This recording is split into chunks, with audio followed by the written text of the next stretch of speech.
All right. We're taking all the best old school wisdom and blending it with the top new school methods to bring you the optimal coaching strategies. This is the 80-20 Baseball Podcast with Coach Bo.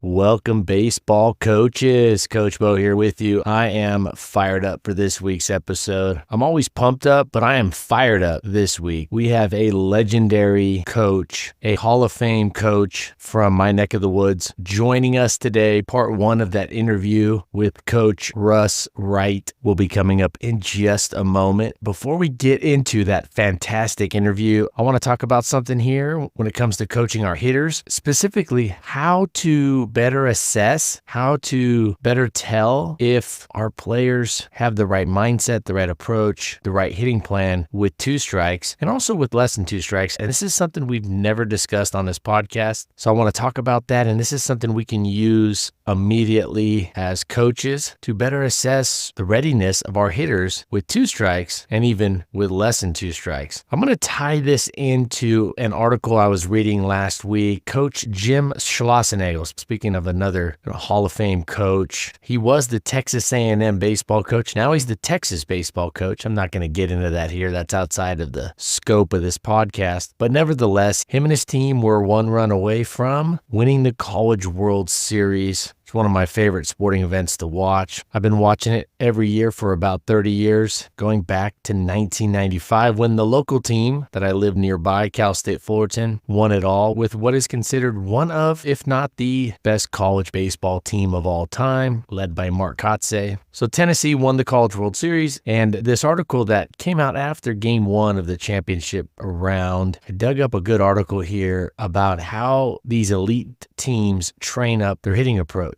So Coach Schlossnagle, Jim Schlossnagle, says in this article on the website on3.com, I think there's different offensive philosophies, and it's the first thing we work on the very first day of fall practice. And I'm going to paraphrase a little bit here because this particular message in the article bounces around 3 or 4 times. So I'm going to paraphrase somewhat, but I'm not messing with the content at all. He says, what most of us already know, I think there's different offensive philosophies, but here's where it gets interesting. He says, and it's the first thing we work on the very first day of fall practice. He said, our players are so well trained with the strike zone. Their main emphasis is swinging at strikes and taking balls. They led the country in walks. He said, we know the strike zone. He said, most college teams, upper level teams, are trained very well in the strike zone because they have technology that they use every day at practice. And at batting practice, if they take a strike, they say something to them, that being the hitters. If they swing at a ball,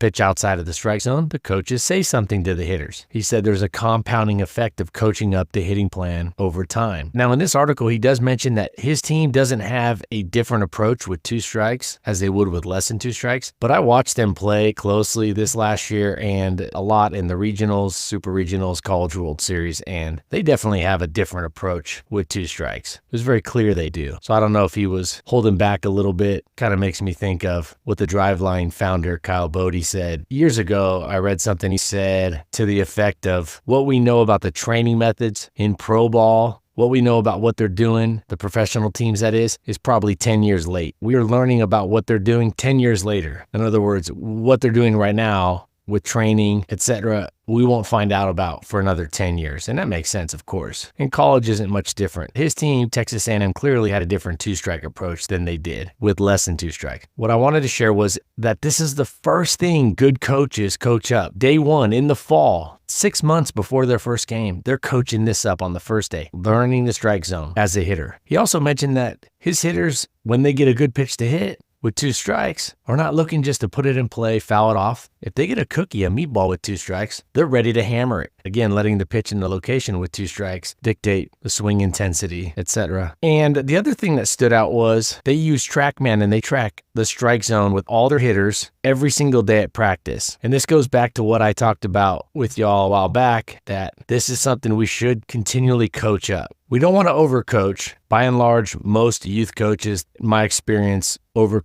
greatly overcoach when it comes to skills and technique, and undercoach when it comes to creating a great practice environment that replicates the game with a high amount of quality reps that will inherently get most of those skills better. And then at the opportune time, sprinkling in that coaching up of the skills, the swing, the pitching delivery. Of course, we want to coach that up, but usually a lot less than most of us would typically think or want to do. Now, at this level, they use technology TrackMan, which essentially tells in real time the coaches, the hitter, if the pitch was in the strike zone as determined by the rule book or as determined by the computer program they've set up. Now, while that's very difficult to have accessibility to that technology at the youth baseball level, although there are quite a few baseball facilities that are adding this technology, and I've read about some high schools that are adding it, but I'm just going to assume nobody has access to a TrackMan out there or this access to knowing or a computer program, a screen that tells them whether it was a strike or a ball in real time, during batting practice, during the scrimmage, etc. But we can tell, just using the naked eye, we can tell if that pitch was near or in the strike zone or even in the hitting zone. With 20/20 vision and a good angle, you'll be able to see and tell if the pitch was in the strike zone or not. Now, a good angle is usually not from the dugout. That's too much from the side. You can't see in and out as easily as you might think. You can see up and down, but you can't see in and out. And what looks like a pitch that's on the outside corner could very well be 6 inches off the plate, or a pitch that looks like it's on the inside corner could very well be 6 inches inside if looking at it directly from the side, especially if you don't know exactly where that catcher sets up with his target on those pitches. But when you get behind the hitter, you can see it much better. And video camera from behind home plate, elevated a little bit. You can see this, you can track it, you can quantify it, and use it for stats with regard to the hitting approach, hitting plan. And I'm going to tie this all into something that we haven't talked about yet here on this podcast. And this is something that really stands out with good hitters. Aggressive takes. Now, we've talked about having aggressive takes. Let me ask you, should a hitter have more aggressive takes with less than 2 strikes or with 2 strikes? The answer is with 2 strikes. Hitters should typically have a substantially higher amount of aggressive takes with 2 strikes when compared to the less than 2 strike counts. So a per pitch aggressive take percentage will be much higher with 2 strikes. And of course, this is because hitters have to cover a much bigger area with 2 strikes. They got to cover the strike zone and then some. With less than 2 strikes, they don't. They just got to cover that hitting zone. Can be more selective. I believe if a hitter is making a good 2-strike adjustment and a proper 2-strike adjustment, they will have a lot more aggressive takes with 2 strikes than they do with less than 2 strikes. Aggressive takes are check swings, hands are coming forward, bat might snap a little forward, of course not past that line of no return, that point of no return in which it would then be considered a full swing.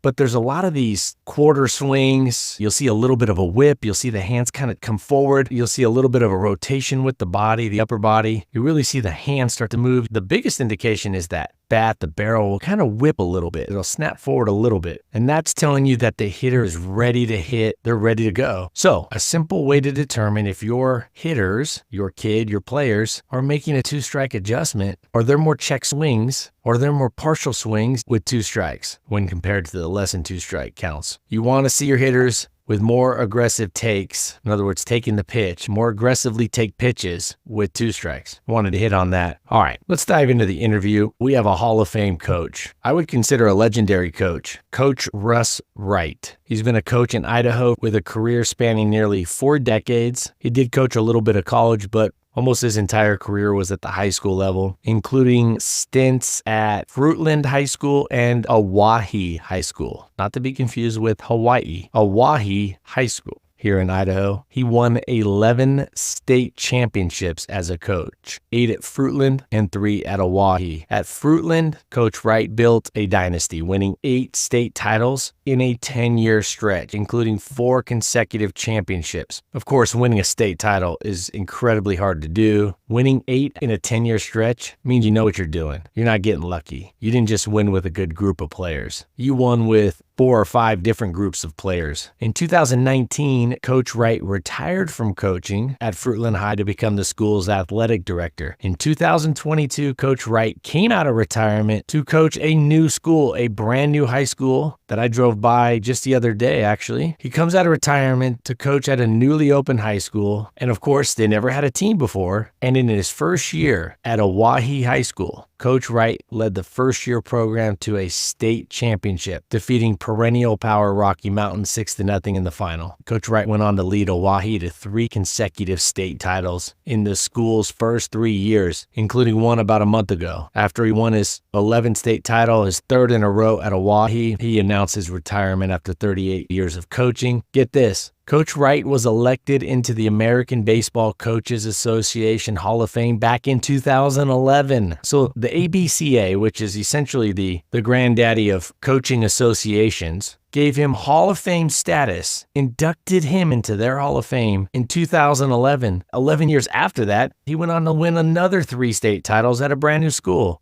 Winning with different schools, different players, different cities is a huge plus when it comes to evaluating coaches and their success and assessing if what they're doing is really working across the board or, did they get lucky with a group of players or some talent that came through. This is not the case with Coach Wright. And he is well known for instilling a strong culture and teaching his players important life lessons beyond just baseball. So when I got the recommendation from a longtime friend of mine, a connection who coached with Coach Wright, Coach Domini, he said, hey, you got to have Coach Wright on your podcast. He's unbelievable. And I said, well, I see that he's won a lot.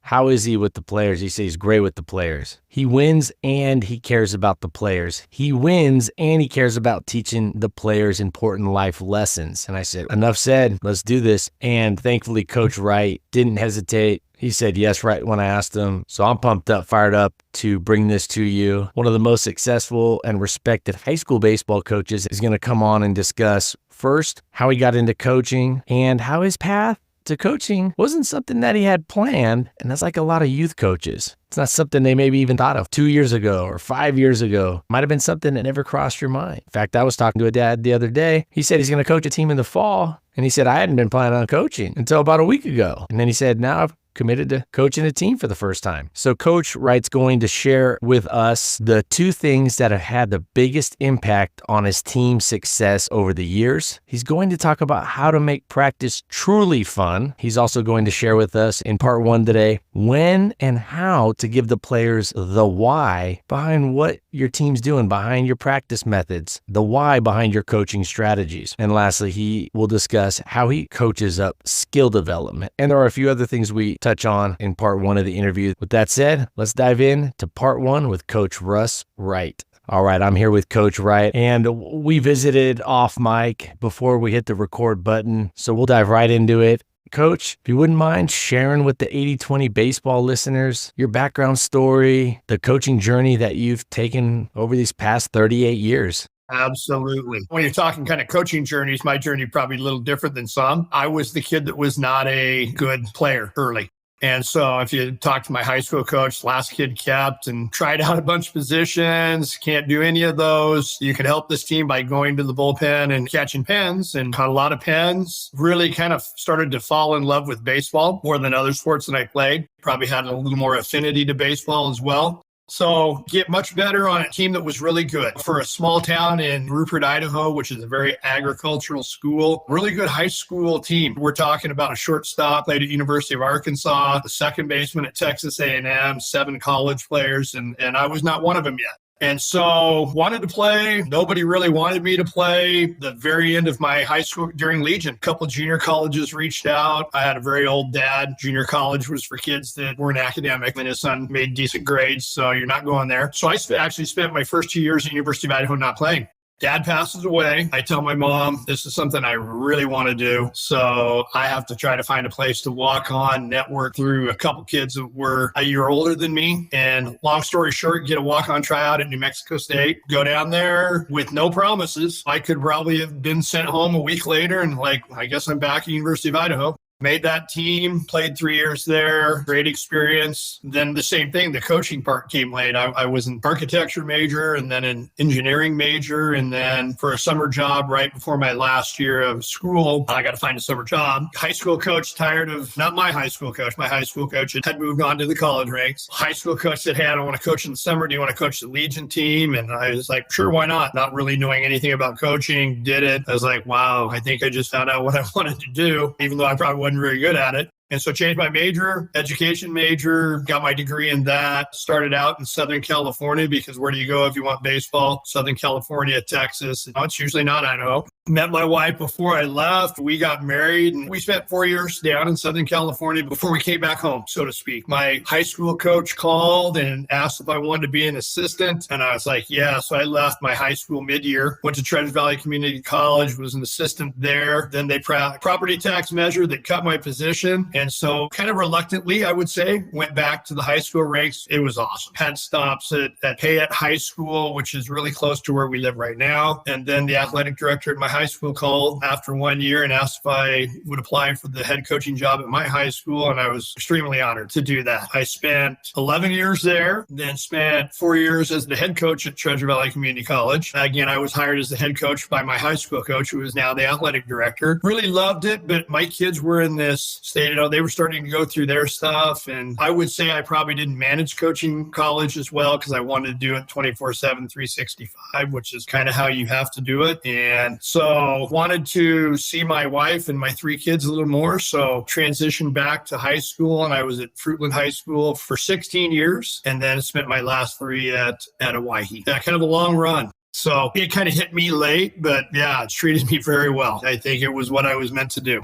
And so, Coach, you're a great example of not needing to be a person that always dreamed of being a coach, that always wanted to be a coach, to then be successful. We can be successful as coaches without having always walked that coaching path. Now, I'm not saying we're all going to roll into coaching and have the level of success that Coach Wright has had, but we can all be successful coaches, even if it's not something that we were thinking about 5 years ago or even a year ago. Oh, no question. Coaching is just being able to relate to kids and being able to teach.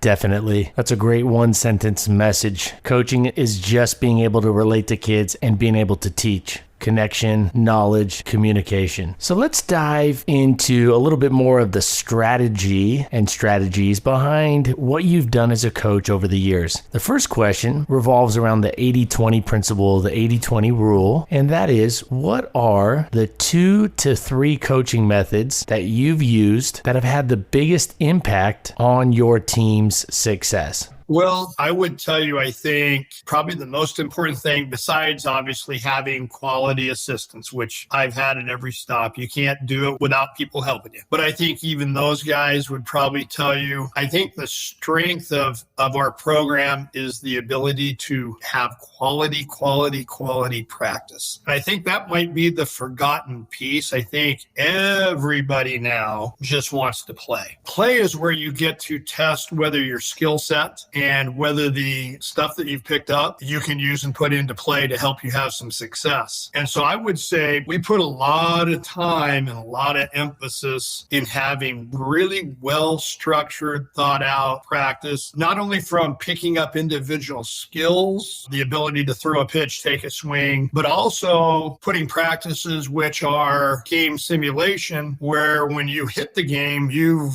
been through this many times before. I would say our practicing is really multi-layered, multifaceted, and that probably is the area where I've grown probably the most as a coach. I wish I could say that the practices I had 30 years ago were as good as the practices I had in my last 3 years, my last 10 years. I'd be lying to you if I said, and I've been around really good baseball people. But just with the advent of all the material that you get to have and technology and machines and all that, you can put together some really well-schemed, well-designed practices. And I think many times that's where we lose kids. If the practices aren't really structured right and keeping everybody engaged, then you lose them in practice. They haven't picked up anything. Then you put them in a game. They don't have success. And we all know it's a failure-oriented game anyway. And then all of a sudden we lose them. We lose them to other sports, a little more pace, a little more tempo. And that's probably too bad.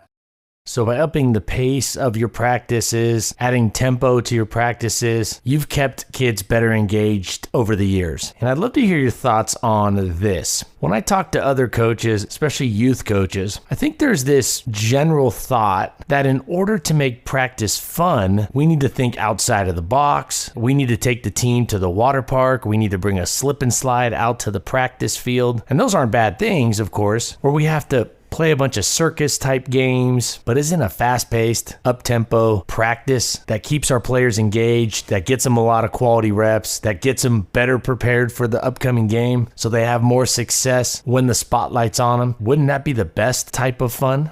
If it's just about fun, we could all go water skiing, snow skiing, go to the water park. Those are things that you would say are purely just fun. Then there's the athletic or the accomplishment side of fun, doing stuff that is difficult. And the fun part is the satisfaction you feel by what you've accomplished because of your work. And so then having to define that with the kids that we coach is that everybody, even people who just work jobs, need to take time away to have just pure fun. But pure fun isn't a life skill. Being able to stay engaged and work and get better and do all those things is more life skill oriented. And those are the things you're going to need your athletics for. We have all sorts of practices. And I think when we say the practice is where the magic is, the game is going to tell you whether your practices were run well or not. If you can go into a game and you can play really well, then what you're doing is working. If you keep going to test time and you're kind of getting throat punched, then whatever you're doing in practice is not working because there's no translation to the game. And so we have to define that with our kids, is that you make this transition from youth, really young youth baseball to mid-youth baseball to high school baseball. And at every stop, it's going to become a little more intense, a little more difficult. And the idea that you can climb with that, there's where your satisfaction. That's when you go, oh, wow, that was fun. And it's this deep meaning of fun, not this more superficial meaning of fun. When I first started coaching, and for about the first 5 years of coaching, I would get really excited for games. My anticipation for the upcoming games was much higher than it was for practice. Now that I've been coaching 20 plus years, the last 10 to 15 years of coaching, that's been flipped. And now the ultimate excitement is going out there to practice, knowing that's where the biggest difference is going to be made, especially as a coach. Yeah, I would tell you that I think if you talk to most coaches, I know it was the same for me. When I was young, I really tried to coach in games and had some success. But it's interesting, didn't have the kind of wild success that I was lucky enough to have later until I kind of realized that, I hate to say this, but in a game, there's not much I can do. I mean, I can make some decisions when a pitcher is going to come in or out. I can make a decision, hey, we're going to bunt him over here. But the impact that you have in baseball is different than you do in other sports. You have to really make your money in what your practices are like. And so I'd probably put way more energy into writing practice plans and the daily practice. And then, I kind of am in the dugout, just keeping my mouth shut and watching when it comes time for game time. And if we've done it well enough, then we've done it well enough. We're prepared. Now, what about during the off season? You're coaching a summer ball game, fall ball games. Maybe there's no standings. There's not a state championship at the end of fall ball. Do you coach those games differently than the regular season games? Do you give more instructional advice? Do you coach up your players more during those off season games than you would the regular season games? I would say that in the summer, and I think that's the interesting thing that we've gotten to now between high school, club, high school, maybe more so back in our day. There was really one game that you were preparing for, and it was going to be in the end of May. It was the same game that everybody in the state was preparing for. And then you took your summer, and when it was Legion, you could still win a Legion state title. You could go win a regional. You could go win the Legion World Series. That may not have been the ultimate goal. So while we coach still the same, would we leave a kid in longer to see if he could get himself off of the hook and gain some confidence? Could we do all those kind of things? Yeah. So I would say we coached a little different in that we got to get a bunch of experience under our belt. It's got to be the right kind of experience. But in high school, and then everything in the off season just kind of turned towards, now we're trying to prepare for a 30-game run to be the last team standing. And so everything went into that, including your high school, including summer, including weightlifting, including all that. But I think there's a little difference, not a lot, because I think then you wouldn't be true to who you are as a coach. But we did try different lineups. We would go, hey, you're not a guy who would normally start, but we're going to start you tonight. We got to get some reps. We got to see what you can do. That's what the part of the off season is for. So youth coaches, we can do the same thing that Coach Wright has done over the years. Maybe we don't have as many off-season games as a high school coach. Maybe we don't have both summer and fall ball. But for those non-regular season games, we can borrow this strategy from Coach Wright in that those games can be used as a testing ground, testing hitters in different spots in the lineup, testing pitchers at the beginning of the game, at the end of the game, see if they're better in one of those roles, see if those pitchers do better with shorter outings or longer outings, put the players in all the different defensive positions, test out as many catchers as you can. So those scrimmages, those off-season games are a really good time to test out your kid, your players, your team in a variety of different roles to see how the puzzle best fits together. And Coach, what you said about having quality assistant coaches, and I share this with youth coaches when I'm talking to them, and I recommend that they prioritize before the season starts. They make their number one priority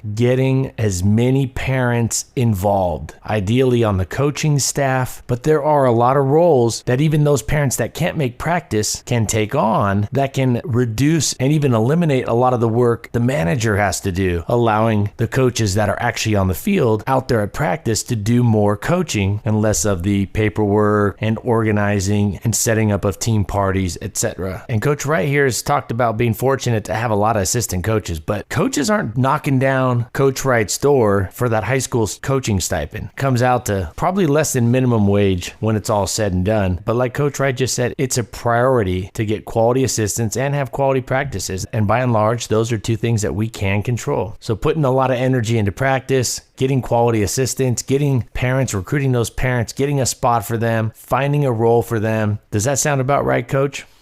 Oh, yeah. I mean, and I spent a third of my career at a school of 500 students. So there's not a ton of teachers who are coaches. So I've survived with dads who are ex-players or dads who just want to help. And it's interesting because they have to be the right dad. Not going to lie to you. They kind of have to be coach first, dad second within the framework of practice, games. And so that's really important. I mean, that's hugely important. They can take on that role. But I think if you're up front, you have those conversations about why you're doing it, and it's going to be for the benefit of every kid and not just your kid, because you don't have enough eyes and manpower to run a really good practice with one coach. You just don't. And so, I mean, I was lucky at Hawaii. I mean, we had 3 teams, but I had 10 assistant coaches. So we recruited them as walk-ons and helped them learn how to coach. We recruited them and hired more coaches than we had stipends for because it was that important.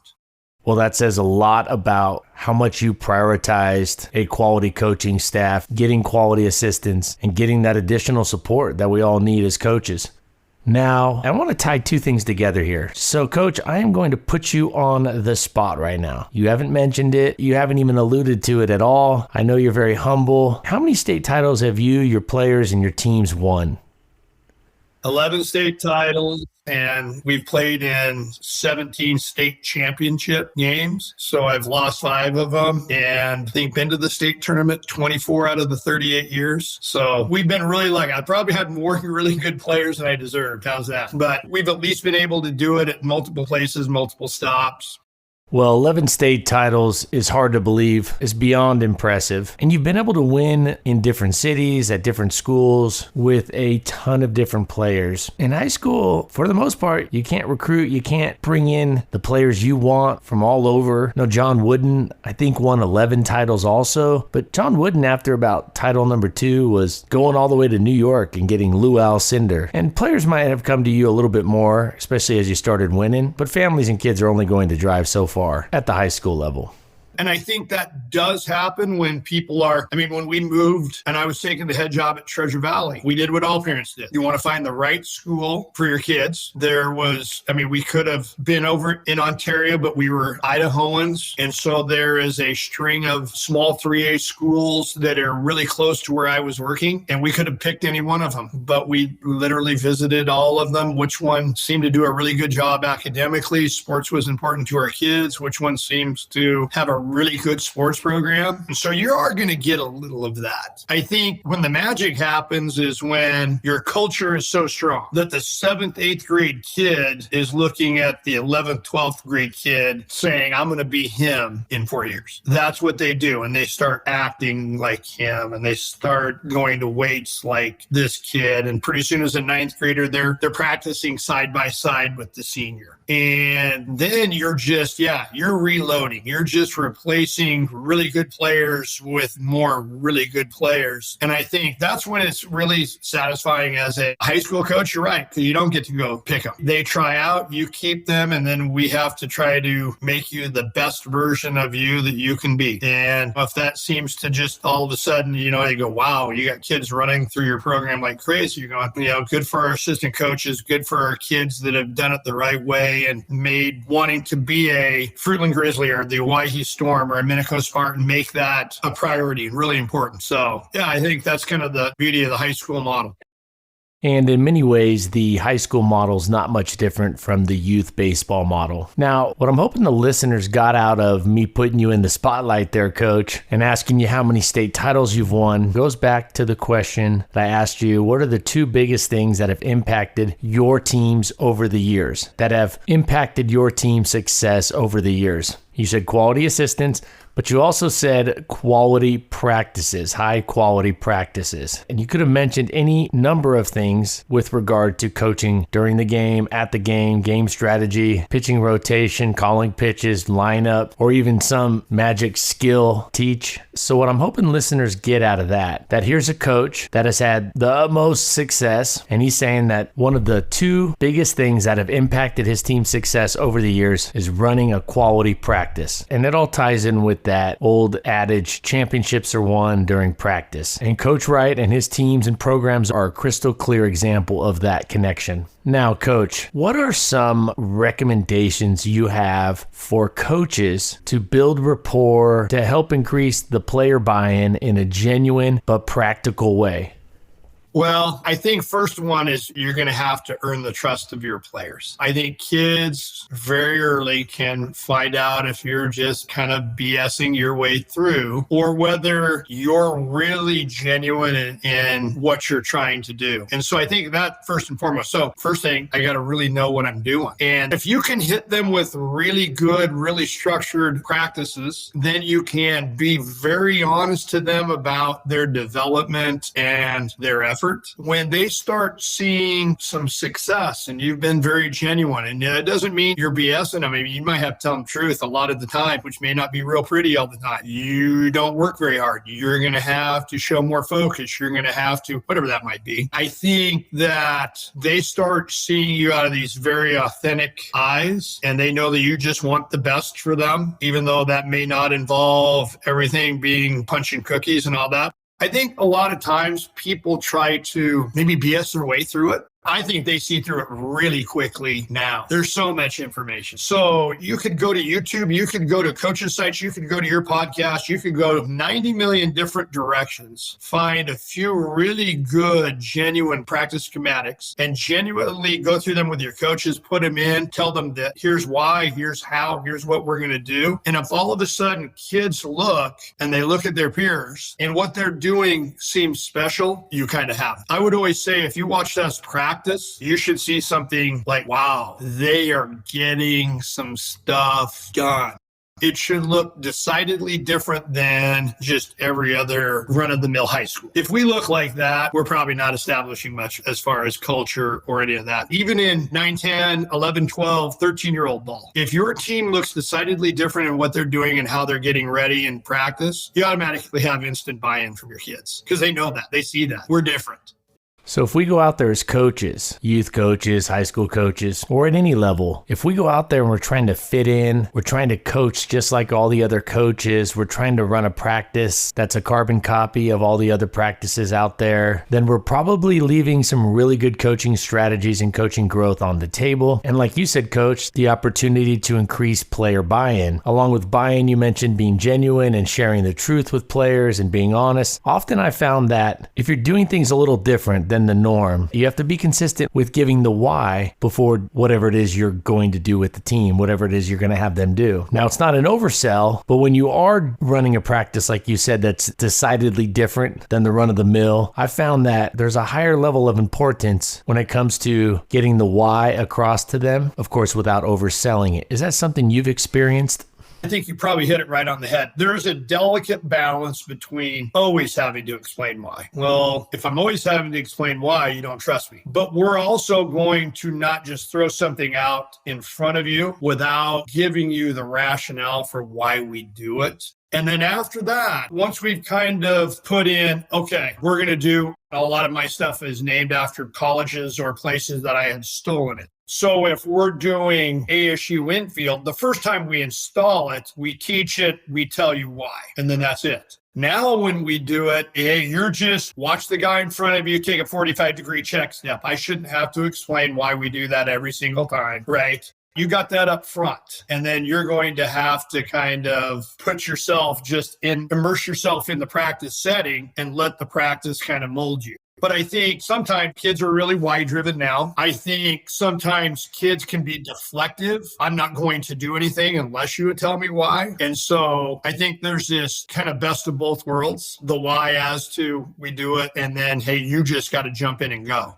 I think the idea that kids always have to know why for every single move they make, sometimes just like, hey guys, you got to trust that I know what I'm talking about. So when we teach this, just try to do it. If you're not doing it right, we'll pull you out. We'll kind of re-explain it, reteach it. But I just think in a lot of times when you have 9,000 different cooks in the room and all of this information, way more information than when I played or coached in the beginning and when you probably played. Today's player is inundated with information. So the first thing he asks himself is why. And so then to try to be able to go, hey man, you got to trust me. I've been doing this a while.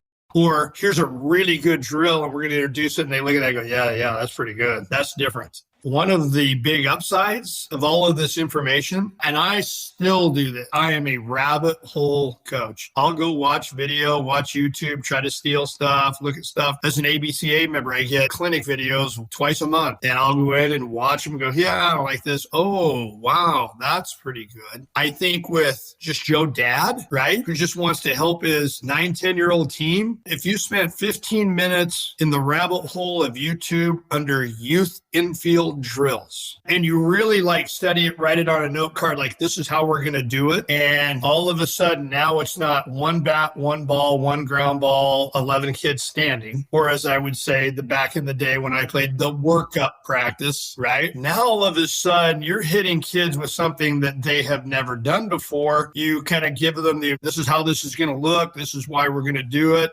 And all of a sudden you go, wow, instant credibility, because the kids do get bored out of the one ball, one bat, one ground ball. It just leads to a ton of standing around.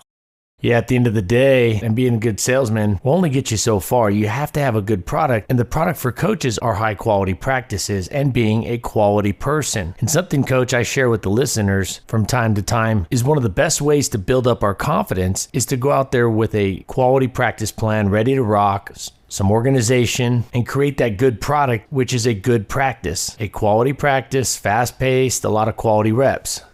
Whoa, absolutely. Because I would say, what would we tell a player? Where do you get your confidence? You get your confidence, number one, because you feel really prepared. And then you're able to translate that preparedness into some success.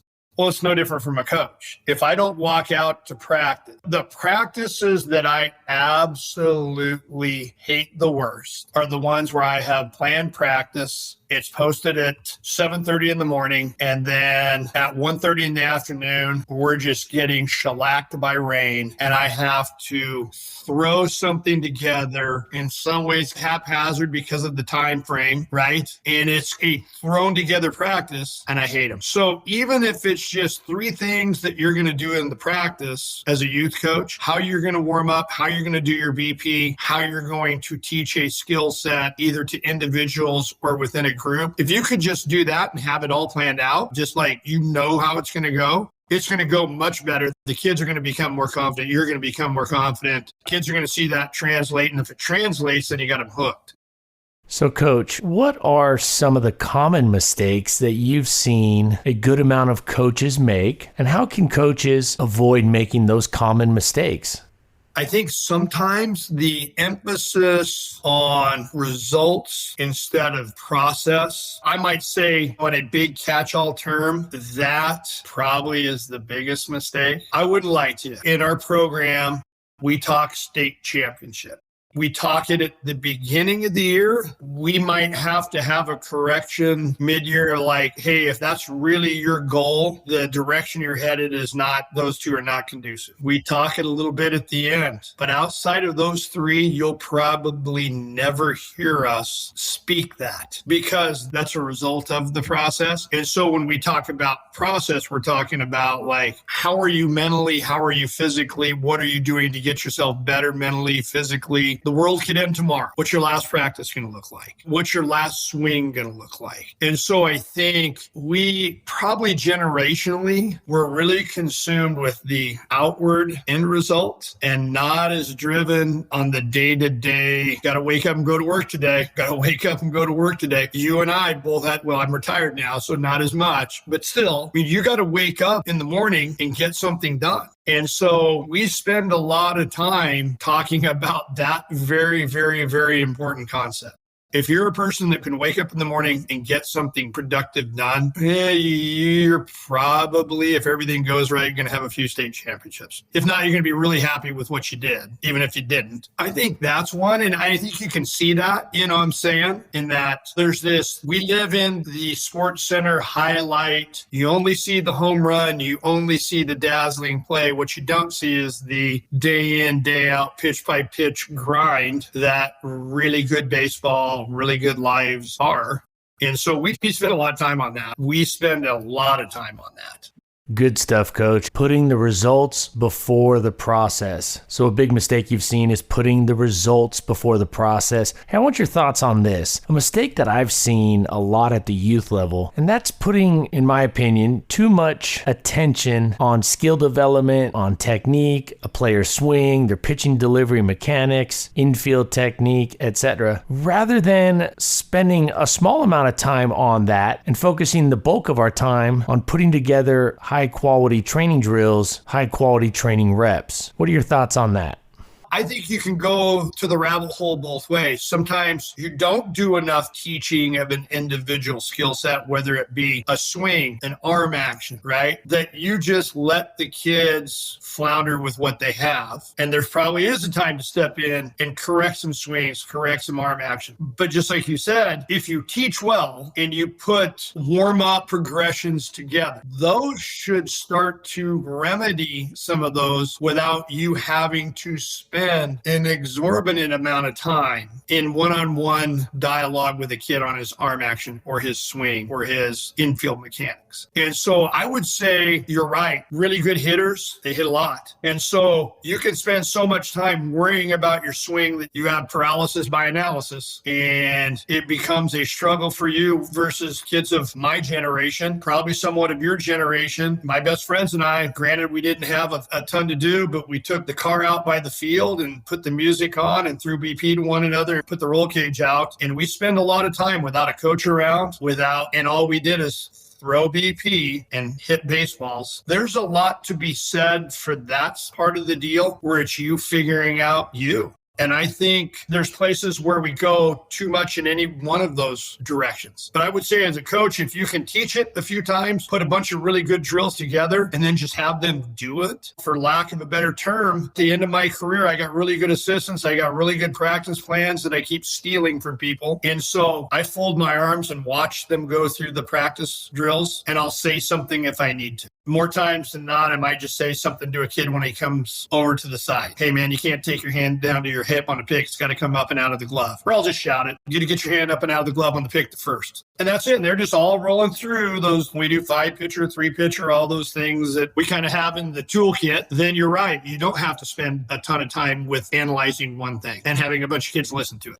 So taking what you're saying here, Coach, and speaking of having a process, many of you coaches listening may find this to be a good process, and that is before you start a practice drill, a training activity, efficiently address, concisely address a common issue that you've seen with your players or across the board with your team, a common theme, a common struggle, discuss how to fix it, what you're looking for, and then get into the quality drill, getting quality repetitions, and then from there, pull players aside individually, give them a pointer, or if you see multiple players doing it, shout it out to be more efficient. In other words, coach up the skills as you see the need. But like you said, Coach, paralysis by analysis. I go out to a lot of youth baseball practices. I see 2 hours of practice and I see an hour of talking and showing. Here's how you hold the bat. Here's how you hold the ball. And it's really slow. The players are getting very few reps. They're bored. There's just so much talk. And then also when it comes game time, their head is filled with a bunch of those messages rather than feeling out how to play the game. Especially as you move away from the individual instruction, which they're going to get from their youth coaches. There's really no way around going, hey, your hands are going to need to be here. I watched my son coaching my grandson's youth t-ball team, and that's the time you are picking them up and putting them right here and kind of holding them where their hands are. But then as we start to move away from that, you kind of, here's the drill, I'll correct it as needed. Or if I see something that's glaring out of a lot of people, it's just, hey, bring it up here real quick. I see this out of a lot of you. You can't do this. Correct that. Bam. Now we go back. We keep working.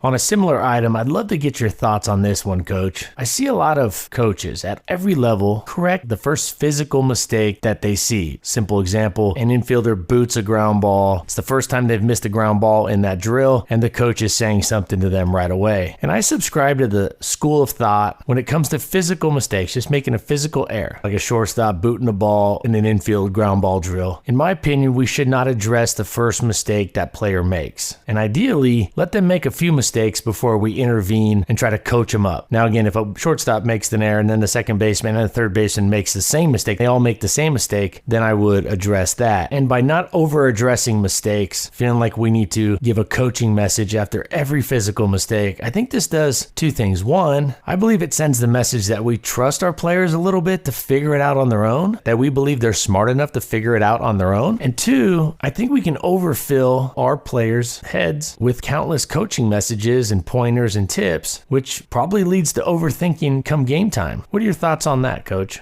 Sometimes you can take a really good swing and miss the baseball. Sometimes you can do everything right and the ball takes a little funky hop, you do something and you're going to kick one, right? You just do. I only say something if a result that is controllable by my player. So now did he run into an up hop? Well, if you do that and you continue to do that, and if you're showing me that you continue, okay, hold on, man. You got to get the ball at the bottom of the hop or the top of the hop. You keep running into up hops, you're going to kick every ball you try to feel, right?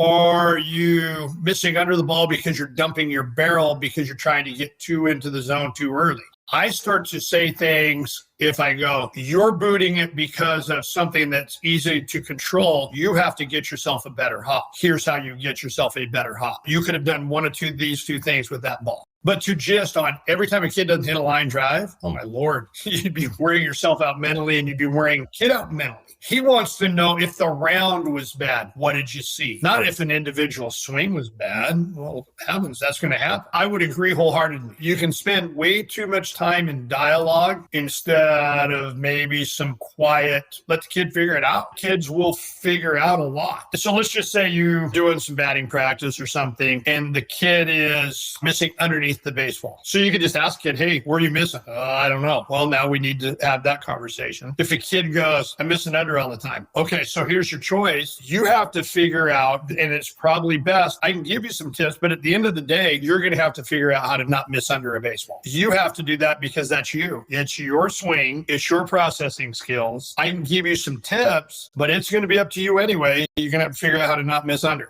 You're going to have to figure out how to not run into the two hop. You're going to have to figure out when to put the brakes on more or where to come get it more. Because you're right, it is the game kind of reveals your flaws and you'll have to figure out how to correct those. No question. All right, that's going to wrap up part one of our interview with Coach Wright. We'll come back with part two next week and go from there. Until next week, let's all take care of our health so we can be the best coach that we can be, and also so we can be there for our family, for our close friends. And let's take this wisdom that we've learned here today, let's take it out to the field and put it into play. I hope you all have a wonderful 4th of July. Have a fun time. Take care. And until next week, adios. This has been the 80-20 Baseball Masterclass. Take it to the field.